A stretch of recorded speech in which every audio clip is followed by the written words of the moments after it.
एक बात तो आप भी मानते होंगे, बच्चों के सॉफ्ट टॉयज देखने में बड़े प्यारे लगते हैं। पर एट द सेम टाइम इन्हें काफी क्रीपी भी माना जाता है। कितनी ही मूवीज बनी है, लोगों की अपनी कहानियां हैं। दिलीप ने ये इंसिडेंट मुझे गुड़गांव से भेजा है। वो कहते हैं कि मेरे दो बच्चे हैं, एक लड़का 7 साल का और बेटी 5 साल की। मैं पहले आपको अपना एक इंसिडेंट बताता हूँ क्योंकि वो भी इसी से जुड़ा है। मैं तब 8 साल का था और मेरे जन्मदिन वाले दिन पड़ोस वाली आंटी आके मुझे एक टेडी बेयर गिफ्ट करती हैं। उन्होंने अच्छे से गिफ्ट पैक करके दिया था। केक कटिंग करके मैंने जल्दी से सारे गिफ्ट खोले और मैं सबसे ज्यादा एक्साइटेड था इस गिफ्ट के लिए। मैंने जब उसकी पैकिंग खोली तो एक टेडी बेयर बिल्कुल मेरे साइज का। देखने में वो ऐसा लगता है जैसे सच में मेरे सामने कोई भालू खड़ा है। उसका कलर, उसकी बनावट सच में एकदम रियल भालू की तरह थी। स्कूल से आने के बाद जब भी मैं घर में होता तो उसे अपने पास रखता था। सोने जाता हूँ तब भी वो मेरे साथ ही रहता है। घर में कोई भी ऐसी जगह नहीं थी जहाँ वो मेरे साथ ना होता हो। उस टाइम पर हम जिस घर में रह रहे थे वहाँ पहले से ही कुछ एक्टिविटीज होती थी। अब मुझे ये नहीं पता कि मेरा ये टॉय पॉजेस्ड था या फिर घर में ही कुछ ऐसा था जिसकी वजह से ये हरकतें हो रही थी। सबसे पहला वाक्य मेरे साथ हुआ आधी रात सोते वक्त। मैं अपने बिस्तर पर लेटा हूँ और मेरे सामने टेडी बियर है। मुझे अचानक से लगा जैसे मेरे कान के बिल्कुल पास आके किसी ने कुछ कहा। मैं बहुत गहरी नींद में था और पहले तो आवाज काफी धीमी सी थी, पर जब वो खुसफुसाहट तेज हो गई तो मैं हड़बड़ाकर उठा। मेरे कमरे में अंधेरा हो रहा है। मैंने जल्दी से लाइट जलाई, हर एक कोने में देखा। मुझे कोई भी ऐसी चीज नजर नहीं आई कि यहाँ कोई बातें कर रहा हो। सब कुछ शांत और अपनी जगह था। भालू की तरफ देख सोचता कि मैंने भी कोई सपना देखा था या हकीकत में कुछ हुआ। खुद को तसल्ली दी कि शायद कोई बुरा सपना देखा होगा। लाइट बंद करके वापस सोने चला गया। बहुत हल्की सी रोशनी में महसूस हुआ कि मेरी अलमारी के साथ कोई खड़ा है, कोई भारी सी बड़ी सी चीज, और उसकी आंखें बहुत हल्की सी चमक रही हैं। मैंने थोड़ी देर उसे देखा और टेबल लैंप जलाया। वहां कुछ नहीं था। कमरे में इधर उधर देखा पर कोई नहीं। टेबल लैंप ऐसे ही जला रहने दिया और भालू को पकड़ के सोने लगा कि सुबह स्कूल भी जाना है। मैं भालू को देख कहता, क्या तुमने भी कुछ महसूस किया? उसकी नाक के नीचे वाला पोर्शन बहुत हल्का सा हिला, जैसे हंसने की कोशिश कर रहा हो। मैंने उसकी नाक खींचते हुए कहा, चलो अब सोते हैं, मुझे सुबह स्कूल भी जाना है। सुबह अपने टाइम पर ही उठा और मैं स्कूल के लिए तैयार होकर निकल जाता हूँ। इस रात एक और चीज मैंने नोटिस की। रात 8 बजे के आसपास मैं उसके साथ खेल रहा था। मम्मी की आवाज आई कि आके खाना खा ले। मैंने भालू को उठा के अपनी जगह बैठाया और हाथ धोने चला गया।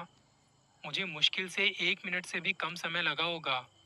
मैंने आके देखा कि मेरी प्लेट खाली पड़ी है, और खाली ऐसे नहीं कि जैसे साफ हो, बल्कि ऐसे कि वहाँ कुछ खाना पड़ा हुआ है, जैसे कोई खा के थोड़ा सा बचा के चला गया हो। मैं आसपास देखता तो वहाँ तो कोई भी नहीं है। मम्मी भी किचन में काम कर रही है, पापा भी नहीं है। मैंने भालू को देखा, जिसे मैं अपनी जगह बैठा के गया था। उसके हाथ में थोड़ा खाना फंसा है, सब्जी के दाग लगे थे। उसके मुंह को देखा तो थोड़ा सा गीला सा है, उसकी मूछें गीली हुई पड़ी हैं। अब मैं था तो बच्चा ही, पर इतना तो पता था कि ये टॉय है और ऐसे काम ये नहीं कर सकता। मैंने मम्मी को आवाज दी तो वो भी देख के परेशान हो गई। मम्मी पापा को तो पता था इस घर के बारे में कि कुछ न कुछ चीजें होती हैं। वो शायद समझ गई थी पर उन्होंने कुछ कहा नहीं। मुझे बोली, मैं तेरे लिए दूसरी प्लेट लगा देती हूँ। मैं भालू के सामने बैठा और उसे देख रहा हूँ।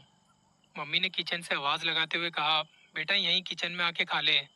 हमें समझ नहीं आता कि ये कैसे हुआ। मैं खाना खाते हुए बार बार बाहर उस भालू की तरफ देख रहा हूँ। वो वैसे ही बैठा हुआ है जैसा मैं उसे छोड़ के हाथ धोने गया था। हमें इस घर में रहते कितना टाइम हो गया। कोई भी ऐसी वैसी घटना होती तो पहले तो हमें कुछ दिन डर लगता, पर गुजरते दिनों के साथ जब तक कुछ और नहीं होता हम उसे भूल जाते हैं। एक दिन मैं मम्मी के साथ बाहर लूडो खेल रहा था और तभी मेरे कमरे से कुछ गिरने की आवाज आई। मेरे टॉयज एक प्लास्टिक की टोकरी में रखे थे। मुझे लगा वो गिरी है और सारे टॉयज बिखर गए हैं। मम्मी उठ के देखने गई, उनके पीछे मैं भी आया तो देखा कि कमरे का दरवाजा अंदर से अटक सा गया है। हम उसे खोल रहे हैं पर वो नहीं खुल रहा। दरवाजे को धक्का मार रहे हैं तो ऐसा लग रहा है जैसे लॉक फंस गया हो। मम्मी मेरा हाथ पकड़ के बाहर अपने कमरे में ले आई। अलमारी से डुप्लीकेट चाबियां निकाली, वापस मेरे कमरे तक आए तो अब दरवाज़ा पूरा खुला हुआ है। मैं मम्मी की तरफ देख कुछ कहना चाहता था, वो मुझे तिरछी नज़रों से देखने लगी। हम कमरे के अंदर झांकते कि गिरा क्या था। मेरी ज्योमेट्री बॉक्स गिरी हुई थी, उसमें से सारा सामान बिखर गया। भालू भी नीचे पड़ा हुआ था और एक पेंसिल उसके पेट के अंदर आधी घुसी हुई है। मैंने जल्दी से जाके उसके पेट से पेंसिल निकाली। वो थोड़ा फट गया और मुझे उसे ऐसे देख रोना आ जाता है। मम्मी मुझे चुप करवाते हुए सुई धागे से उसे सील देती है। उस वक्त तो मेरे दिमाग में ये बात नहीं आई, पर अब मैं सोचता हूँ कि ज्योमेट्री बॉक्स गिरी और सारा सामान बिखर गया, पर वो पेंसिल उसके पेट में कैसे घुसी। मम्मी मुझसे कहती तू यहीं बैठ के खेल, मैं अभी आती हूँ। मैं हाथ मुंह धोने वॉशरूम गया। दरवाज़ा हल्का सा फेरा हुआ है। मुझे बहुत हल्की सी आवाज़ आई जैसे कमरे में कोई आया है। ये मम्मी तो नहीं है, क्योंकि उनकी आहट मुझे पता है। मेरे मुंह पर साबुन लगी थी। मुझे बाहर से आवाज़ आ रही है जैसे कमरे में कोई कुछ ढूंढ रहा हो। मैंने साबुन लगे लगे ही सामने मिरर में देखा, क्योंकि वॉशरूम का दरवाज़ा थोड़ा सा खुला था। कोई भी नज़र नहीं आता। जल्दी से मुंह धो के बाहर निकला। लाइट जली हुई थी और मेरे सारे टॉयज बिखरे पड़े हैं, जबकि अभी मैंने उन्हें समेट के रखा था। मैं बाहर आके मम्मी से पूछता हूँ कि मम्मी मेरे दोस्त आए थे क्या। वो पूछती क्यों, क्या हुआ। मैं उन्हें कमरे में लेके आया। टॉयज बिखरे पड़े थे। पहले तो वो कहती ये कैसे हुआ। फिर मैंने उन्हें बताया कि वॉशरूम में था तब ये सब हुआ। मुझे लगा पड़ोस वाले मेरे दोस्त आए होंगे। मम्मी कहती हाँ तुम्हारे दोस्त आए थे, मैं शाम को उनकी मम्मी से बात करूंगी। मैं उनकी बातों में आ गया, और मुझे ये था कि अगर मेरे दोस्त आए तो वो मुझसे मिलके क्यों नहीं गए। कभी भी ऐसा नहीं हुआ था कि वो मुझसे मिले बिना यहाँ से चले गए हों। और वॉशरूम में मुझे 2-3 मिनट से ज़्यादा नहीं लगे होंगे। मम्मी झूठ क्यों बोल रही हैं। वो कहती चल खाना खा ले और टाइम से सो जाइयो। खाना खाने के बाद जब मैं थोड़ा ऐसे ही बाहर चला गया तो मेरी उन दोस्तों से मुलाकात हुई। मैंने पूछा आज तुम में से कोई मेरे घर आया था क्या। वो कहते कि नहीं, क्यों क्या हुआ। मैंने कहा कुछ नहीं, बस ऐसे ही पूछ रहा था। मैंने उसी दिन घर आके वो भालू उठाया और स्टोर रूम में रख दिया, क्योंकि मुझे अब उसमें से बहुत बदबू आने लगी थी। बहुत नेगेटिव फील करता था उसके साथ। रात के करीब 10 बजे की बात है। मैं अपने कमरे में अकेला बैठा पढ़ाई कर रहा हूँ। मम्मी पापा शायद सो चुके थे। मैं बेड पर बैठा हूँ और एक फोल्डिंग टेबल पर नोटबुक्स रखी हुई है। बहुत खामोशी हो रही है और मुझे बेड के नीचे से कुछ हल्की सी आवाज आई, जैसे कुछ रोल हो रहा है। मेरे कमरे का फ्लोर लकड़ी का है, तो उस पे आवाज भी बड़ी अलग से ही आती है। पहले लगा मुझे ऐसे ही कुछ वहम हो रहा है, लेकिन फिर खटपट की आवाज आई। मुझे महसूस हुआ बेड के नीचे कोई तो है। इतने में बेड के नीचे से मुझे एक धक्का लगा। मैं सांस रोक कर बैठा हूँ।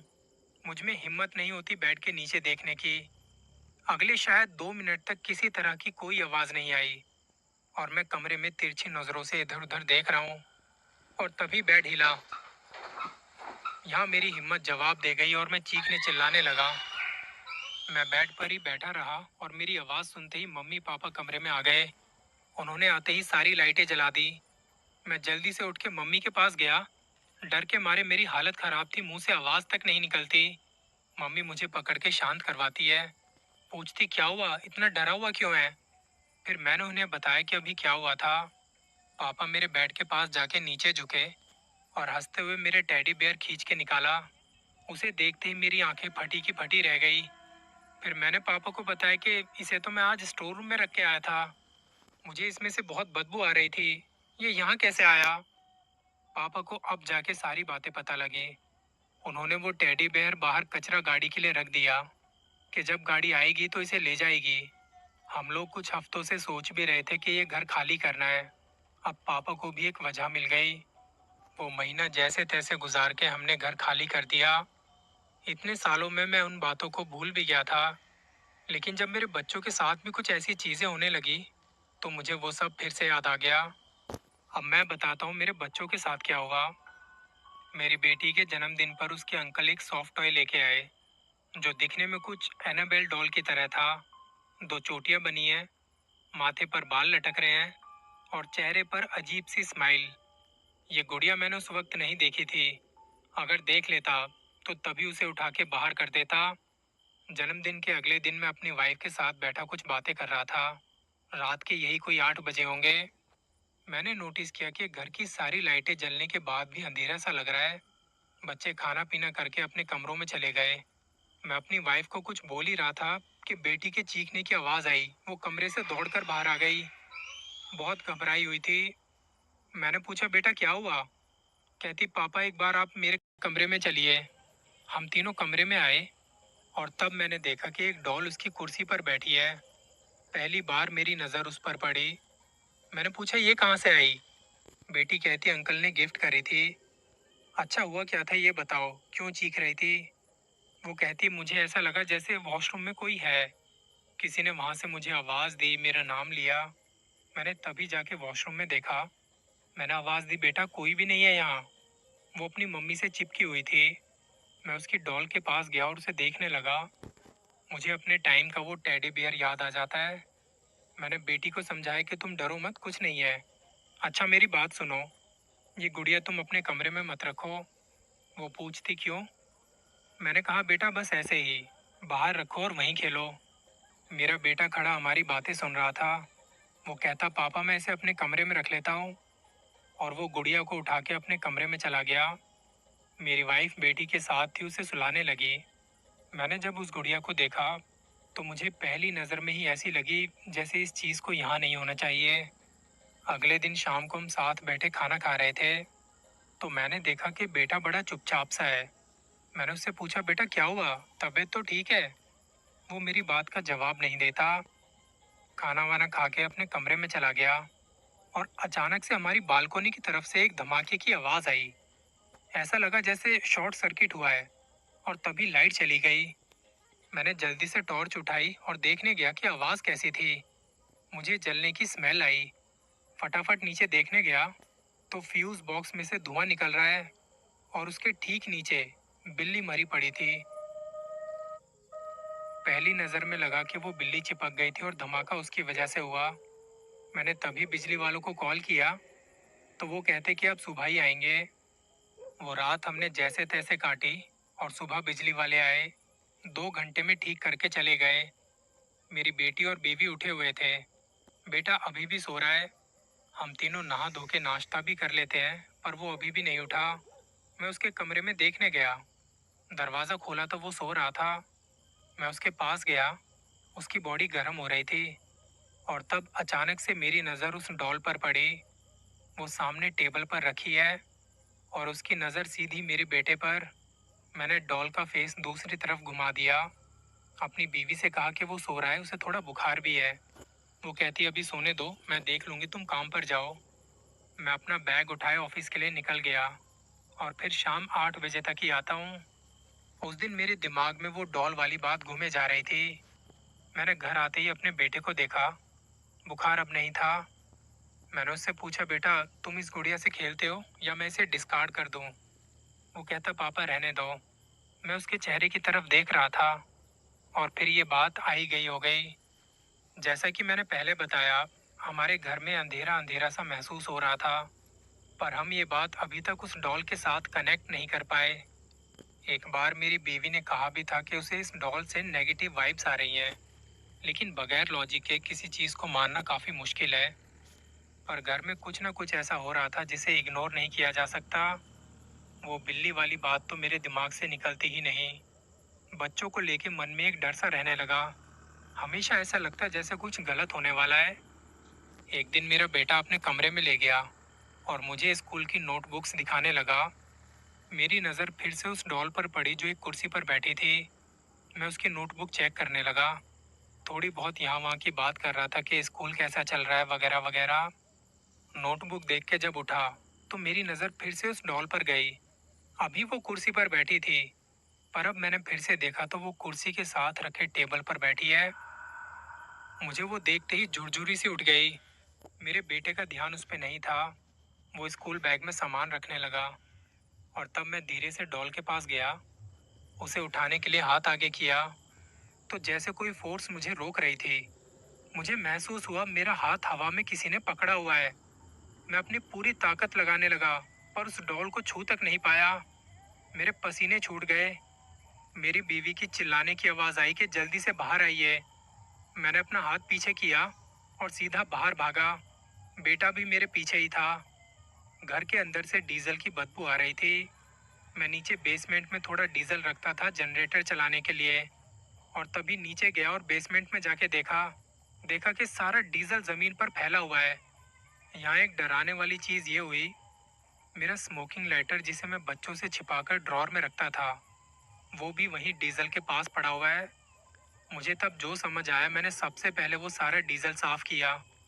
मुझे 1.5 घंटा लग गया इसी काम में। ऊपर आया तो मैंने सबसे पहले अपनी दादी जी के पास कॉल करी। मेरी दादी पढ़ने पढ़ाने वाली थी, और अक्सर हम बचपन में देखते थे, आस पड़ोस में किसी को कोई रूहानी दिक्कत है तो वो दादी को दिखाने आते थे। मैंने अपनी दादी को बस इतना ही बताया कि कुछ अजीब सा हो रहा है, घर में अजीब सी घुटन और अंधेरा रहता है। और फिर अभी डीजल वाली बात भी उन्हें बताई। दादी ने कहा मैं तुझे 1 घंटे में फ़ोन करती हूँ। और फिर 1 घंटे बाद उनकी कॉल खुद ही आ गई।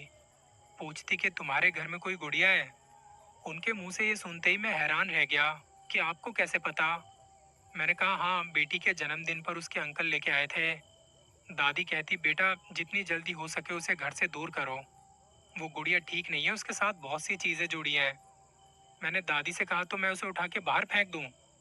वो कहती नहीं, उसे ऐसे नहीं फेंकना है, मैं तुम्हें जिस तरह बता रही हूँ उसी तरह खत्म करना है उसे।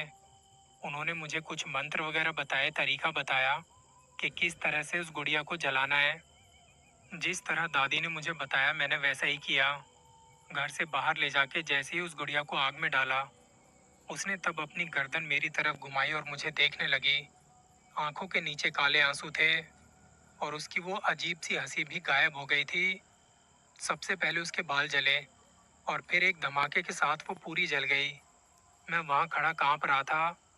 दादी ने कुछ मंत्र बोलने को कहे थे, मैं वो बोलता रहा। मैंने अपनी बीवी को समझा दिया था कि बच्चों के साथ घर में ही रहना जब तक मैं अंदर ना आ जाऊं। देखते ही देखते मेरी आंखों के सामने गुड़िया पूरी जल गई। घर के अंदर आते ही मैं नहाने चला गया। मेरे दिमाग में उसका चेहरा घूम रहा था। कैसे जलते हुए उसने गर्दन घुमा के मुझे देखा, उसके काले आंसू, और एकदम से वो धमाका। आज भी वो याद करके मैं उतना ही कांप जाता हूँ।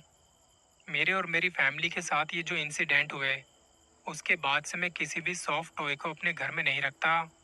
चाहे वो दिखने में कितने ही प्यारे लगते हो, पर मुझे उनमें हमेशा एक शैतान की झलक ही नजर आती है। अपना ख्याल रखिए, जल्दी मिलेंगे।